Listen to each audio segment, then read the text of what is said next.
It's Friday morning. It's 30 Days of Spectre. It's James Bond Radio. And it's Chris Ryan and Mr. Tom Sears. Yay! Woo! So today, Tom, we are going to be talking about none other than the nods to the past. Ooh. So, exciting times, eh? So I think Spectre is without doubt the film with the most sort of little cheeky winks to former Bond films. I mean, we've had quite a few. There's some films like Majesties where you see the odd little gadgets to the past. Obviously, Die Another Day tried to do that with the 50th anniversary and got one or two little things in there. You always see one or two little nods, but Spectre is full of them, baby. Absolutely full of them. Yeah, I think if you'd have told me before going into this film that they were going to make so many homages to past Bond films, I'd have been seriously worried about it, because that can be so cheesy and rubbish that it just feels clunky. And we've definitely seen that in the past, for sure. There's one that you don't like, which I don't mind. What's that? Strawberry Fields. Ah, yes, of course. Yeah, I wasn't thinking about that, actually. I was thinking about the movie that should not be named. But yeah, no, that's one that I didn't get on with. But yeah, you're absolutely right. There's another one. But I feel like they're all done in Spectre so smoothly and so nicely that I'm happy with all of them. And I'm sure there's a ton of them that I don't even know exist at this point. But you've got 2 sheets of A4, haven't you, Chris, noted down with previous homages? Yeah, I've tried to go through a few, and there are a few from the JBR page, which I've got a couple from, but I haven't had time, to be honest, I haven't had time to go through it with a tooth comb, so we're bound to miss out on loads. So rather than you and I saying, right, this is a definitive list, there is not any other nod in there that you'll find ever, because people are obviously going to slate us for that. This is the start of a journey, okay? So this journey begins now with you and I saying, okay, here are a few nods to the past. Now, spread it out to the JBR army. Let's see between all of us if we can get every single one. So this is just a starter, okay? This is the starting point. There's going to be at least another dozen, 2 dozen, 20, 30, 100, who knows? There could be loads more in there. Absolutely. There's something you just said in there that just made me smile, and I thought it's one of those funny things in life when you said about a tooth comb, and I thought to myself, why do we not have tooth combs? Why are they toothbrushes always? I'd like a tooth comb. Yeah, I would like a tooth comb. That's very true, yeah. Just going to go comb my teeth, darling. I'll be right back. I might start calling mine now. I wonder if there's anything that's marketed as a tooth comb, and how would it be different to a toothbrush? Would it just have one strip of, like, bristles, one strip of bristles, maybe? Yeah, maybe. Let's keep the idea quiet, and then we can get it to market. We'll go on Dragon's Den, or Shark Tank if you're American, and get that out. We'll become millionaires. It'll be the JBR. The JBR tooth comb. Yeah, there you go. Amazing, cool. So what we're going to do is we're going to go through various scenes in the film, and then just talk about. Well, we'll obviously list some of them, and then we'll say whether we thought it was good or bad, or how much. I think some of them are blatant, some of them are subtle, and some of them might not even be homages. They might even be like people were reading a bit too much into it. So we'll try and cover as many as we can.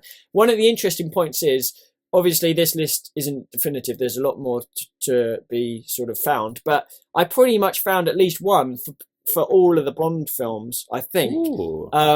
Although I don't know about Die Another Day, because I probably wasn't thinking about it, so I was trying not to put that into anything, but there must be one for that. But I think there's pretty much one for almost all the others. So that is a huge, when they were coming up with the idea and the script, Purvis, Wade, Mendes, Craig, Logan, Butterworth, they were all, this was definite, this must have been a talking point. They must have had a script meeting. Everyone, Michael Barber and Greg probably sat round with them. Okay, so now these are the parts from the films we like. Let's see what we can mine out of all the films. That must have happened. Surely, must have happened. Absolutely.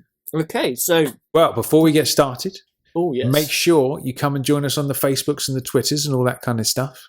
I'm going to do a condensed version of it today. I was going to say, that's a very relaxed version. Yeah, because I've said it so many times now. If you don't know how to find us on social media, I don't know what's going on. But what if this is a new listener's first podcast? What about that, Tom? Have you ever thought about that? I haven't. Sorry, man.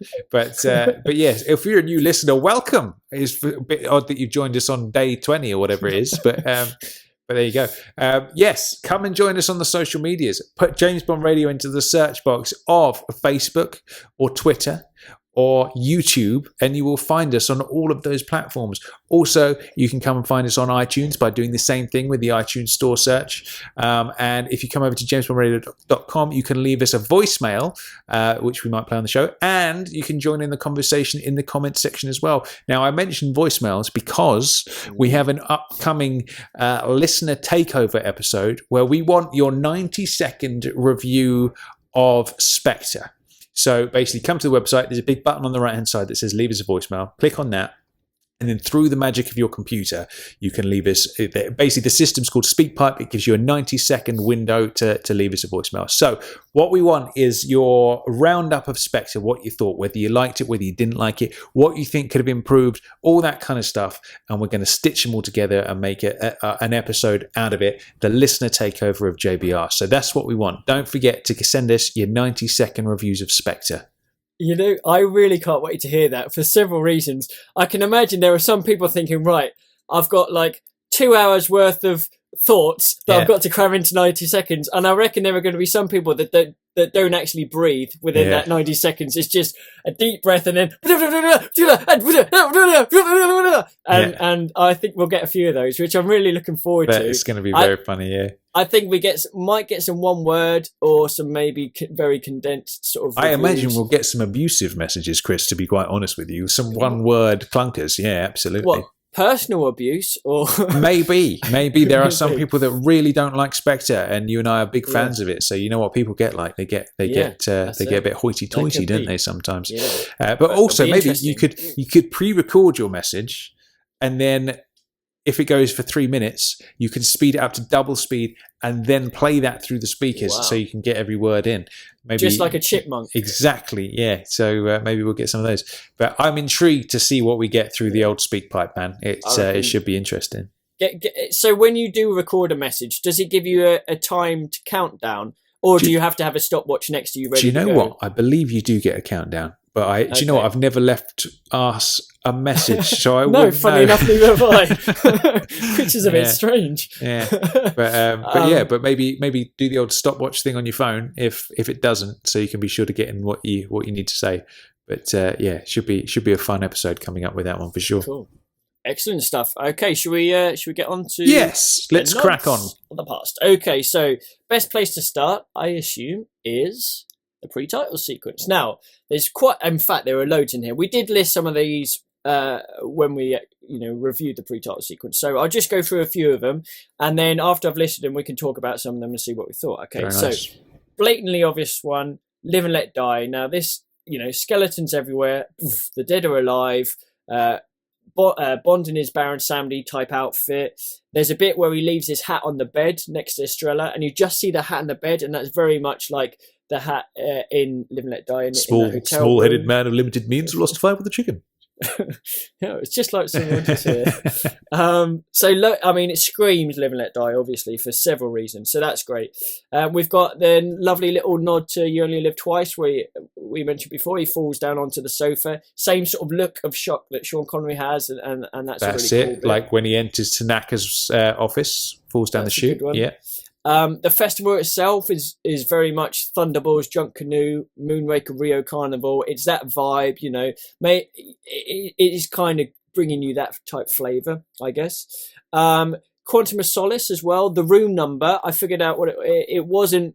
Where was I looking for? I was looking for it in Thunderball, which it wasn't. But room number 327 is in fact the same hotel number in Quantum of Solace. But I did learn from one of the JBR listeners that actual room number doesn't exist. In fact, no, it wasn't. It was Matt from Variety. .com Matthew Chernov. Yes, there we are. Matt Chernov, who went to the hotel and he tried, like you did in Karlovy Vary, looking for Was it Le Chiffre in the presidential street, and that's it. And he looked for obviously Bond and Estrella's one, but it's not there. But anyway, so that's a Quantum of Solace one. You got License to Kill as well. Obviously, same hotel, same. It's not the exact same lift because there are 3 lifts, and I think License to Kill was on the left, and Spectres might have been on the right or something. So, but the same type of lifts. But again, apparently they don't work, or at least they're not working at the moment, which is a bit of a shame. But that's a nice little link there. You've got now this one I'm not sure about. Okay, so you've got okay, let's go a little bit earlier. So you've got Goldfinger is similar, where he's in the Baron Samedi outfit. You don't see him whip it off, but if you did, it would have been a bit like Rog. But underneath, he's got like that real pressed suit, hasn't he? So it's kind of a bit like... I see what you're saying, yes. Yeah, a bit like the Goldfinger pre-titles, but obviously not quite with the wetsuit and the dry suit or whatever. Now, we get on to sort of the helicopter and stuff like this. Now, the whole penny whistle. I remember one guy had a go at us going, "What? You didn't hear the penny whistle?" And like, every time I've seen bet this... that's how he speaks as well. Penny whistle. Yeah, I bet that's exactly how he speaks. And it's not a penny whistle. I've heard it like 4 times now. It is. There is a part in the music where it goes, where it's slightly... I think it's a flute. It's some sort of thing. Like it goes... Yeah, so it's not penny whistle, it's the same sort of type of thing. I can see where they're coming from, but I guess that's a bit of a, obviously, Marigon gun. Then we've got Fioro's Only, another kind of clear one where they're fighting on the skis of the helicopter. Absolutely, that's a big one, that, yeah, and that's a great one. I really like that. Funnily enough, the helicopter pilot I found out was Chuck Aaron. Now, he's a world-famous helicopter pilot. He flies for Red Bull. Red Bull do all these extreme sports. And that helicopter was specially made to be able to obviously barrel roll and stuff like that. But that's what he does as a day job, so that's pretty cool. Well, that's proof then that Red Bull does indeed give you wings, or in this case, rotors. That should be I'm proud of that. I just composed that on the spot. Yeah, that was good. Now, apparently, I heard somewhere that in GoldenEye, there was a helicopter that also did a loop. And you can see it obviously wasn't used in the final cut, but apparently there are some trailers somewhere that shows you a helicopter doing the loop. Now, I've never seen it, and I haven't actually searched for it, but it's something that I might do, because that's what I've heard. Do you know what? That rings a very distant bell. Yes. Actually, so you must have watched the GoldenEye trailer like about a gazillion times. Yeah. Wee lad, so... Yeah, do you know what? That does ring a very distant bell. I'm going to have to investigate that now. Yeah. So that'll be worth a watch if we can find that. Very nice. And then obviously another sort of GoldenEye reference where he's pulling up on the... someone had to go at me. It's not a gear stick, obviously, but on the... I'm going to call it a stick. I saw that message. Stick. Chris, helicopters do not have gear sticks. I just thought I'd bring that to your attention. I was so disappointed in you for saying that, Chris. I mean, come on. Yeah. We've had a lot of people having goes at us lately, haven't we? I'm sure we have. But obviously, as he pulls out of the helicopter dive, very similar to GoldenEye with the plane. Now, they're the only ones I could remember from the pre-titles. Were there any more that you could think of for the pre-title sequence? Do you know what? I think you've pretty much summed it up. Yeah, I can't. There's none that springs in mind apart from those. Yeah. Okay, so there probably are loads, but anyway, so that's that. So looking at the titles, it's hard to sort of say the titles are an homage to something, but I think the one thing we can see here, looking back in Bond's past is like the Majesties, isn't it, with their time glass, and looking back at the others. So that's kind of like a brief one there. Okay, so on to MI6 in London. We've got a bit like when Tanner and Bond are going in their boat into that sort of underground part. That very much reminded me of From Russia with Love, and the underground cistern, it with the brickwork under the, it's similar. I would say, that one to me is sort of like reminiscent of without being a direct homage. I'd say so. Some of these we can easily sort of just get rid of, but that's something. I think the Casino Royale injecting the smart blood, very similar to the tracking device, different arm, but similar idea. Do you know what? I believe there was a little thing in one of the leaked scripts about that, where he remarks how he thinks it's the same thing that's happening to him. That happened in Casino, where they obviously put the little digit in his arm that Lashif later cuts out. And there was a line of something where Q basically says, "Oh no, this is the updated version. This is Smart Blood." Really? And so it was actually directly referenced, I believe. That would have been quite cool. Yeah. Do you know what? As well, I think the fact that Blofeld had access to all this with his surveillance and stuff like that, when he was torturing Bond, don't you think it would have been cool if he had Bond's skull with a thing, and then next to it a monitor showing Bond's Smart Blood analysis of his heart rate, his pressure, his his sweat levels or whatever you want, just all these things, and he could sort of comment how this little drill has suddenly made this happen to him. Do you know what? Yeah, that's a missed opportunity, man. Yeah. That really is. Like, you could have had, rather than it just be, this drill will make you not recognize people or whatever, he could have almost like manipulated Bond's vital signs via the instrument of torture. That's a really nice idea, actually. I like that. That's a shame. Yeah, shame they didn't use that. But so that's that one. Quantum of Solace as well. When we see, well, it's not really an homage, but obviously Bond's DBS from Quantum of Solace is in Q's place as well. At least it's the same color, so we don't know if it's the same one having a repair job, or maybe that one's 008's. Who knows? Very nice. And then we've got kind of like in Dr. No and in Live and Let Die, we see Bond's apartment. So again, it's not really an homage, but it's just a link to those two films. Do you know what would have been lovely to just complete that? What's that? His little coffee machine. That would have been lovely to have seen that. That would have been really cool, actually. And maybe like a golf club in the corner. That would have been awesome, wouldn't nice. it? Yeah, a golf club. Do you know what? I would machine. like to see Daniel Bond playing golf again, or at least hinted at. Do you know what I mean? Because that's like in the opening scenes of Colonel Sun. That's what Bond's doing. He's playing golf, so that would be a lovely little touch. Yeah, absolutely. Do you know what I read the other day? Apparently, that they shot that scene with Bond in his bathrobe for the whole thing. And then for whatever reason, they didn't like it, or Sam Mendes didn't like it. So they reshot it later with him with his shoulder holster on and fully clothed. This is an interesting little take on it. Well, funnily enough, when he's sitting down in his chair with his shoulder holster on with the drink when Moneypenny's there, that was very much like Dr. No, Waiting for Den, and obviously Tomorrow Never Dies. Yeah, similar sort of thing, isn't it? He looks the same. You're right. I'd love to see Bond play. Have we seen Bond sort of with golf since Majesties? Obviously, he's got his Clubs and Majesties. I'd forgotten about the Clubs and Majesties. I don't think we have.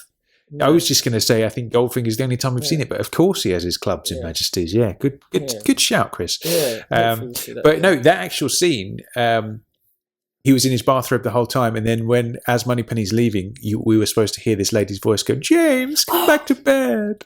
Yeah, which that's I thought, quite funny. I was like, "Oh, why did they cut that? That's brilliant. I'd like to have seen that." Yeah, and Moneypenny was actually there at the time, doesn't it? Because she overhears it, doesn't she, or something? But then.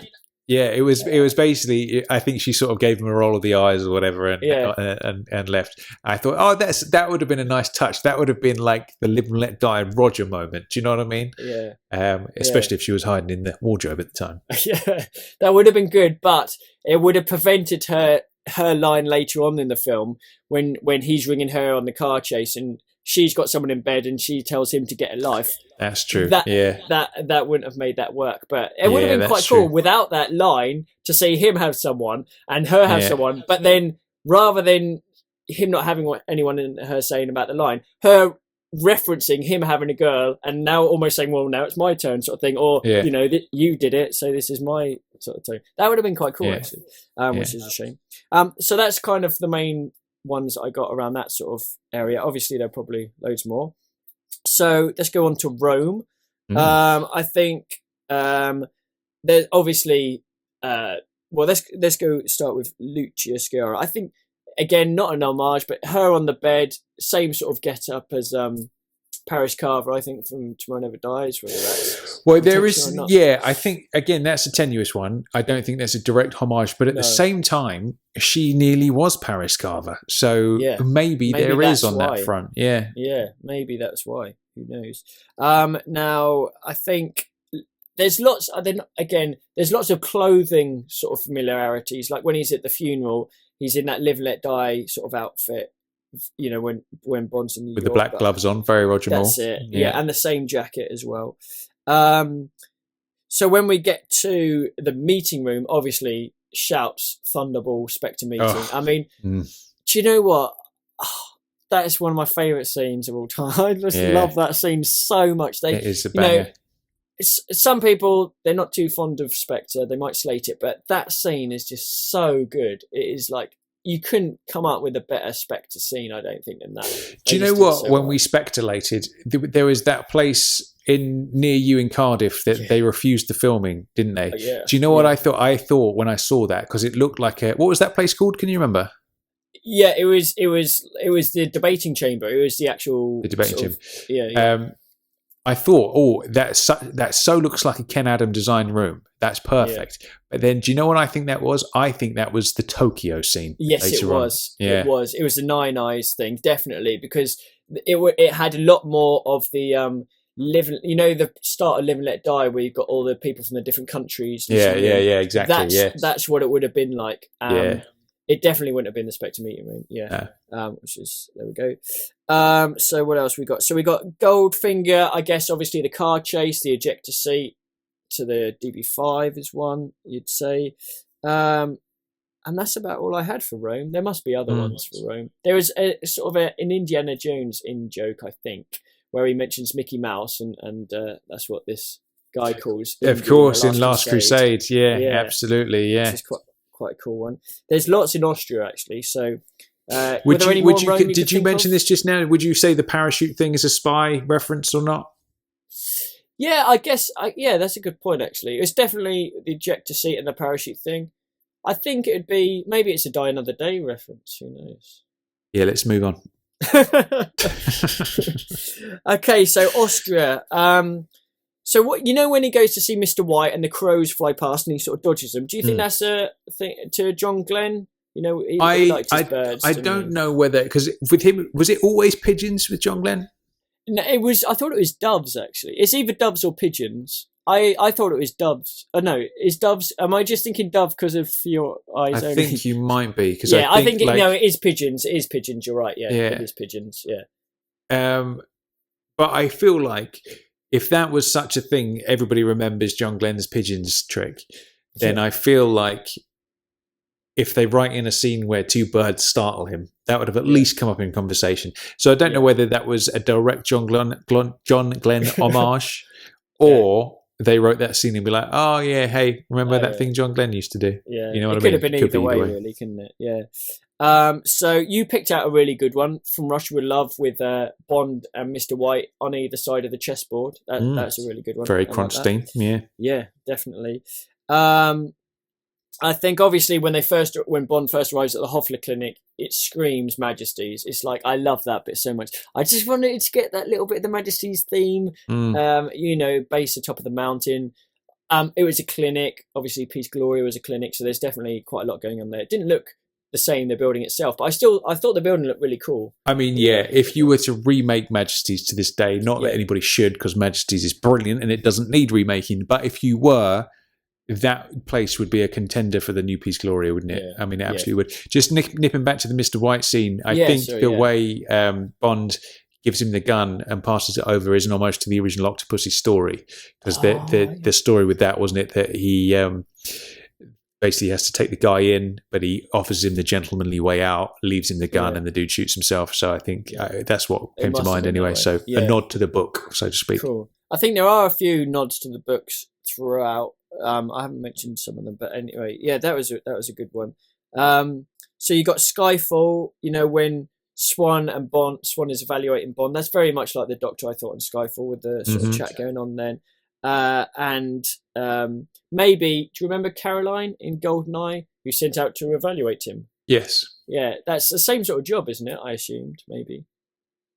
I guess so. I don't know, because I imagine that dude in Skyfall, he wasn't, but I thought he was going to be Sir James Maloney from the books, who was like if you remember when Bond comes back after You Only Live Twice, and he's been brainwashed, hasn't he? And he comes back and tries to assassinate M. And Sir James Maloney is like, I think if I remember correctly, he's like the MI6 psychiatrist, and Bond spends some time with him to kind of bring him back around. And when I saw that scene in the Skyfall trailer, I was like, oh man, I hope that's a nod to the book and that's to James Maloney, but it wasn't ever referenced. So did they name him or not in the credits? Do you know what? I can't remember off the top of my head. They might have done. I can't remember, but that would have been awesome. That would have been a nice little touch. Yeah. I really think Swan, when she makes the shutters go down halfway, I'm pretty sure that's an homage to Blofeld in Thunderball with the half-mast shutters, because they look exactly the same. That's true. That's something that I kind of picked up on, I think. What do you think of the whole Bond and Hinks glances? Do you think that's definitely for Roger? Do you know what? It's got to be, isn't it? It's got to be, man. Like that one. Roger is so good at that. I love it. I just wish maybe Daniel can't separate eyebrows. Maybe he just doesn't have that skill. But there you go. Yeah, you just look confused. But I would have loved to have seen. We got to tell that story, man. We got to tell that story. Yeah. When we left Cardiff and we were driving into London to go to like the the day of the premiere. Basically, we'd heading to our hotels and stuff before the lunchtime JBR meetup, and there was a boy racer behind us, wasn't he, in the car in this white like stupid car that was just like had spoilers everywhere and all the rest of it. And you'd been watching him in the rear mirror for a while, hadn't you? And he'd drop back and then he'd like right up behind you, and then he'd drop back again. He was almost sort of just having a little race with himself just because he was in this super souped up car. And we were both like, oh, look at this dickhead. What a bellend driving like a knob. And then there was this moment where he pulls alongside into the next lane, and I could feel him coming up beside us on the left-hand side. And I just happened to look over to him. And then as he pulled along adjacent, he's sitting there, he's got a pair of shades on, and he looks across at me and he just gives me the nod. And then he just pulls off ahead. And I said to you immediately, I was like, everything's forgiven. He's fucking cool. He's the coolest bastard I've seen all day. Yeah, he gave us the Roger Moore nod, and I loved him for it. That was amazing. He was wearing a cap and shades at the time. Yeah. If we ever find him on the roads again, we'll give him a nod. Yeah, absolutely. He was a proper little chav, wasn't he? But he was. But he was so confident in how cool he thought he was, which of course he wasn't, because I mean, look at the kid. But he was so confident in his own coolness that he looked across at me and gave us the nod, as if to say, like, yeah, I'm the fucking man, aren't I? And at that moment, I was like, do you know what? Because you have that self-belief, you actually are the man, and I love you for it. So all the power to him. Yeah, we should have like wind down the window and said that to him. Yeah, or just told him to go backwards, forwards quickly, maybe. Which is what he was doing pretty much. Yeah. Cool. So other ones in Austria, I think you've got it's a bit like, when Hinks gets knocked out and he comes to, it's a bit like Jaws coming to, I guess, from Spies. Nothing very much so. The twitchy fingers and stuff. Yeah, you'd say that's definitely a Jaws one. I think also the plane, when it bursts through that log cabin just before it hits the 4x4s, it's a bit like the tank with the Perrier bottles. I think it's kind of similar. It's maybe not an homage. It's just that's what it is, isn't it? Yeah, I think there's probably some of these that you wouldn't say are a direct homage, but they're like just similar to. Similar, yeah. And that would be one of them. Okay, so on to Tangier and the train journey. So I think you've got this is one of my favourite ones because I wasn't expecting this at all. In L'American, when he sees the mouse, and it's just that nice little nod to the rat in Diamonds Are Forever. Yeah, that was one of my favourite comedy moments in the whole film. Do you know what? Me too. That was like one of those. That last hand nearly killed me. Proper humour, and I loved it in the sense that there he is. He's had a bit to drink, and he's sitting guard all night. Mouse comes in. Who are you? Who are you working for? Who sent you? And all that, or whatever it is he says, and I love that. And then immediately I'm thinking of Sean in that little tunnel. Winton Kid has just buried him. Yeah. And there he is. And he's like, sorry, old boy, one of us smells like a tart's handkerchief. And I think it might be me, or whatever the line is. And I loved that. Brilliant. Loved it. I love, great nod as well. Very, very good. I guess you've got, now, I don't know if it's an homage, but a similar thing again, when Bond's going to teach Madeline about the gun on the train, and she sort of just ejects the magazine and catches it without looking. For me, that shouts double sixes, but it's not exactly the same, but it's there. Again, clothing wise, very similar to Living Daylights. I think definite one has to be, again, another Casino Royale in the restaurant car when they're sitting opposite each other. Obviously, in Casino Royale, it's reversed in terms of where they're sat, but it's the exact same frame, isn't it? Pretty much for the majority, and obviously it has to be an homage. I mean, it's a funny one, that obviously, because I think the setting is very from Russia with Love, isn't it? You know, she's all like she could almost be a Tatiana Romanova. Do you know what I mean? In that dress as well. Yeah, totally. And so there's that.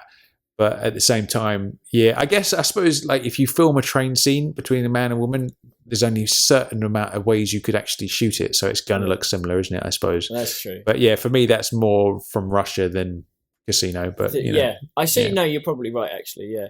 And the next bit definitely is obviously the fight with Hinks. It had loads of from Russia and Spy Who Loved Me. You had from Spy. You had when he picks him up with one hand against the wall like Jaws. Yeah. You had Bond doing the double leg kick like Roger used to love doing. Jump up, hold a pipe, do the double kick. Yeah, lovely. Yeah. You had obviously the sort of throwing the punches was quite Grant Bond-esque. Smashing through all the cabins and stuff was quite similar to that as well. You had when Bond tries to strangle Hinks with a rope. That's a bit like Grant's garrote wire. Yeah. You had what else was there? Well, I think they were the main ones, but you had quite a few between the reflection of Hinks approaching was of course, very much like, obviously the obvious one's Goldeneye because it was a similar sort of thing, but that goes right back to Goldfinger, doesn't it? With seeing the reflection in the eyes and all that kind of stuff. Yeah, that's right. And there's a little bit where they're fighting in the kitchen compartment. There's saucepans flying around. A little bit of Living Daylights in there. Mm-hmm. And then obviously there's that reference to the movie Jaws where the barrels are flying out and he hooks him on and the barrels fly out. So what do you think about that? Because I've said that to some people and they are in two minds of whether that's an actual reference. So the reference is that in the movie Jaws, they have all the barrels. That is how they track where the shark is. Yeah. And they fly off the back of the boat, don't they? Yeah.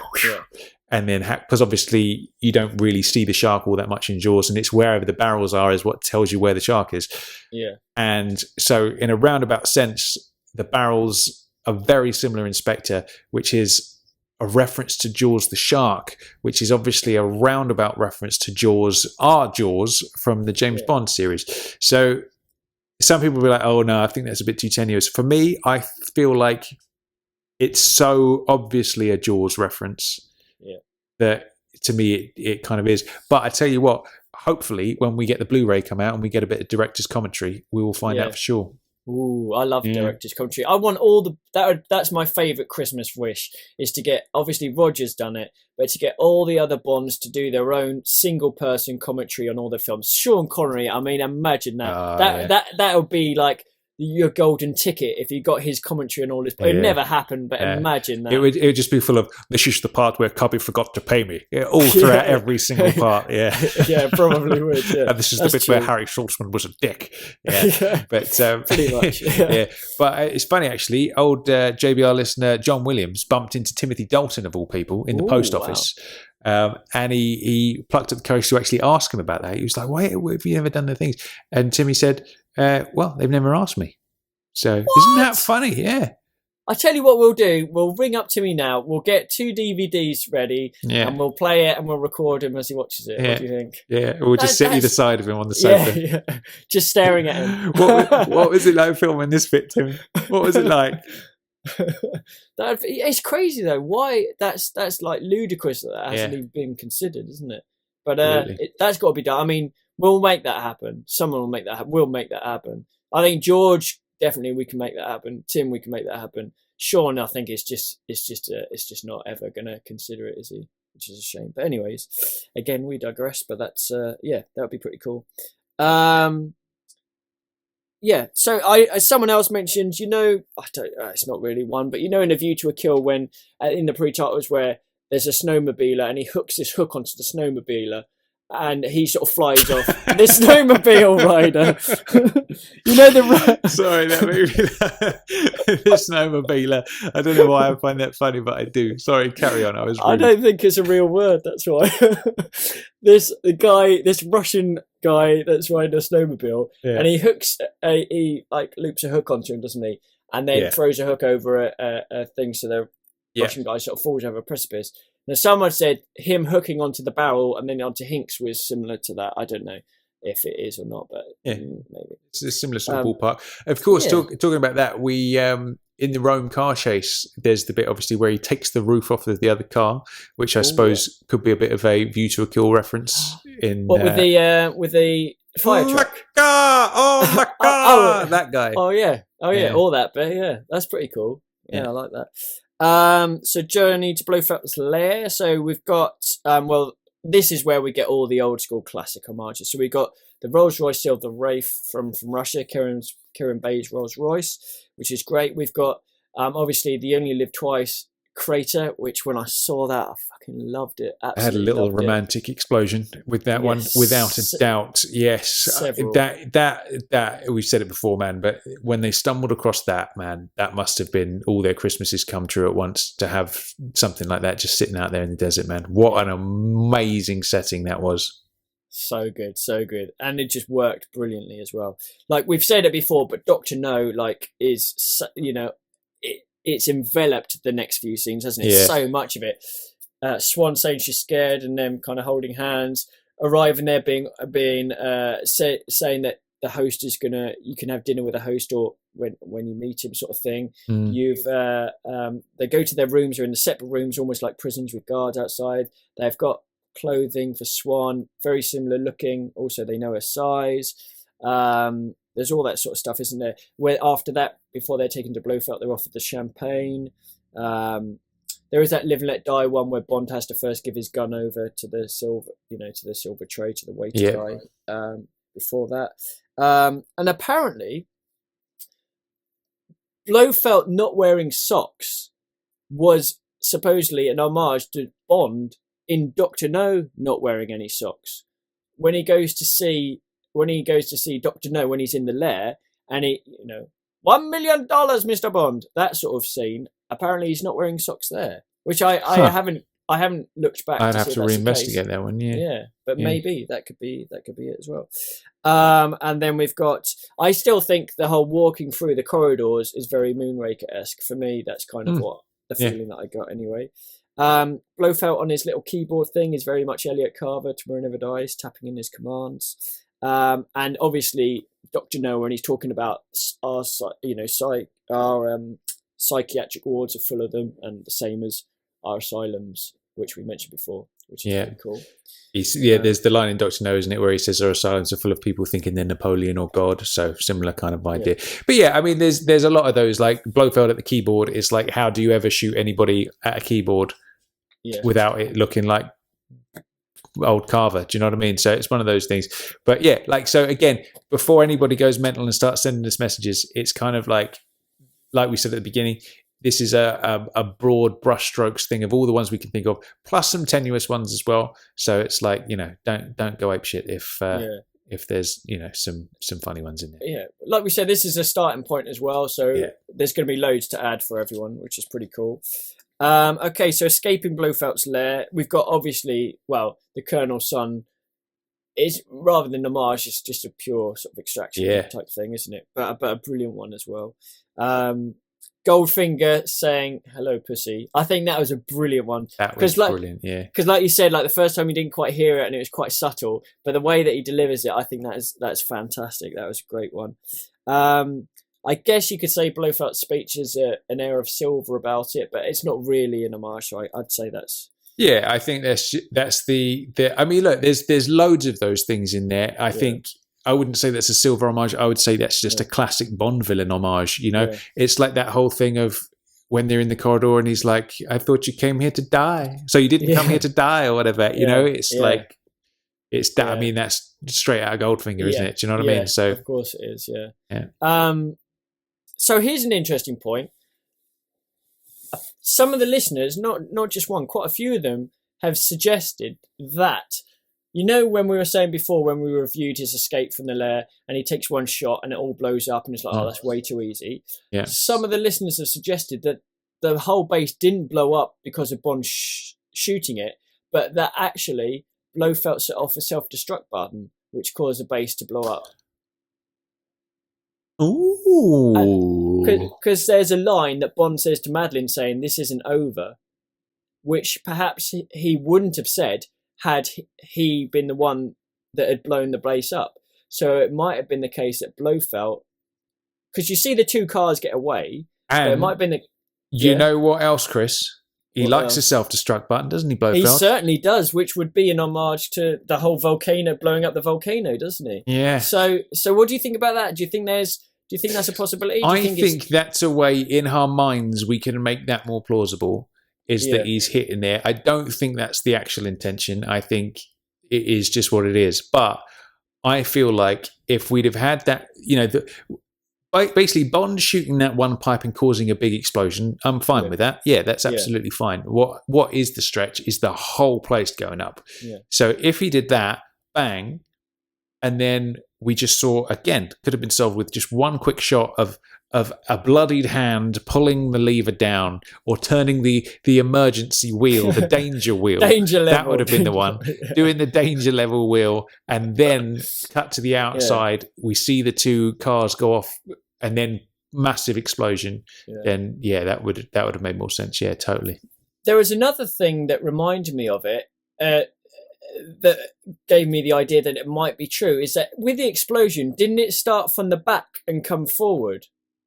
I believe so. Yeah, I'd have to see it again. In which case, if Bond had shot a pipe and that sort of exploded this part, okay, you might have said, a flame, that pipe goes all the way to the back and a flame's gone through that pipe to go from the back. But the chances are that it would have gone from the front back. So maybe that's another reason why it was a self-destruct button, because the explosion was from the back of the base to the front. That might make more sense. So, all right, let's go with that one.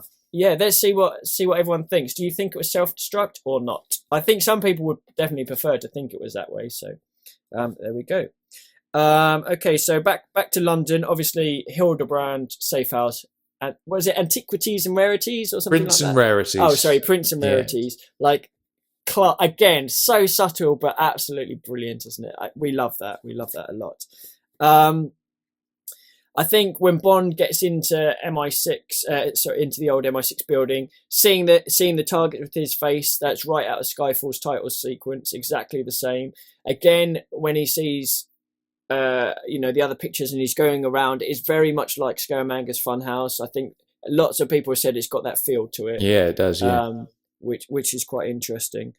When Bond fires at Blofeld with a bulletproof glass, that's what he tries to do to Renard in World Is Not Enough, so pretty much the same. The 3 minutes on the bomb is pretty much the same 3 minutes Trevelyan gave Bond in GoldenEye. Another one I forgot to mention, obviously when M's in C's office and he's basically done the same thing that Bond did to Dryden in Casino Royale, pretty much exactly the same sort of scene there, which is quite an interesting one. I guess you've got Blofeld's line in the helicopter, which is a bit like, you only live twice, where he's like, "Goodbye, Mr. James Bond," or "Goodbye, James Bond," I think it is. Sorry, but obviously that's. Yeah, so Donald would have been more, "Goodbye, Mr. Bond," wouldn't he? And what did Blofeld do? What did Blofeld do? Christoph, you mean? Yeah. He was more, "Goodbye, James Bond." Yeah. That was really good. Do you know what I can't wait for? I can't wait for when we get back to normal podcasting and we have a quote round. We'll be busting out the Spectre quotes. Yeah, absolutely. Yeah. That's going to be good. I'm looking forward to that. And then I suppose you got Tomorrow Never Dies, brace, brace, brace, which is one to that. I guess you could say From Russia with Love as well, with Bond when he takes down their helicopter with a gun. It's not like a rifle, but similar situation. Yeah, I guess so. And then I always thought Blofeld crawling away from the helicopter was very much like Bond in License to Kill. It's the same sort of way that he does it, I think. Now, obviously, that's pretty much all I could think of. But there are undoubtedly dozens of others. So if people can sort of add theirs and let us know, and then we can compile a massive list of all the sort of extra eggs, Easter eggs, as people like to say. In fact, I'm sure there is a website with Easter egg nods, which probably had a few in there, but I didn't have time to have a look today. No, well, you've done a remarkable job with that list, hurriedly scribbled down in the darkness of the cinema as well. So that makes it extra impressive. But yeah, good stuff. Like I said, it's I'm sure there are plenty more. Some we've missed, some we've come up with there that probably aren't really nods, but they're just things to mention anyway, just in case. But yeah, once that old Blu-ray comes out and we get a bit of director's commentary, it'll be interesting to see all those little things. I bet there must be things we've missed. Like I love the one in Majesties, for example, where Peter Hunt walks in front of the Universal Exports plaque and you see him in the reflection. You would never spot that in a million years unless you listen to that and he tells you that, oh, look, there's me. Yeah, I've just walked past. Do you think it'll be Mendes and Craig? Do you think Greg Wilson will get on the action and say about his cameo, or I think it'll be Mendes and Craig. Probably. I would hope so. Yeah, that's what I would hope anyway. Good stuff. Yeah. Cool. So that about rounds out today's episode of the 30 Days of Spectre. We'll be back tomorrow as per usual. Remember to come join us on the social medias. Let us know your thoughts. Come and join us on jamesbondradio.com. Send us your 90-second Spectre reviews through the website, and we will play them on the future upcoming show. Good stuff. I like what you're doing there.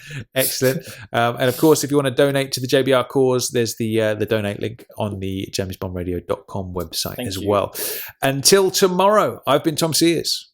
I've been Chris Wright. And James Bond Radio will return first thing in the morning for the third act of the 30 Days of Spectre, which in some people's mind would mean it gets rubbish for 10 days. Not what I think, that's for sure. But, that's what they might think. Anyway, we'll be back in the morning. We'll see you then. See you tomorrow, everyone. Bye. Bye.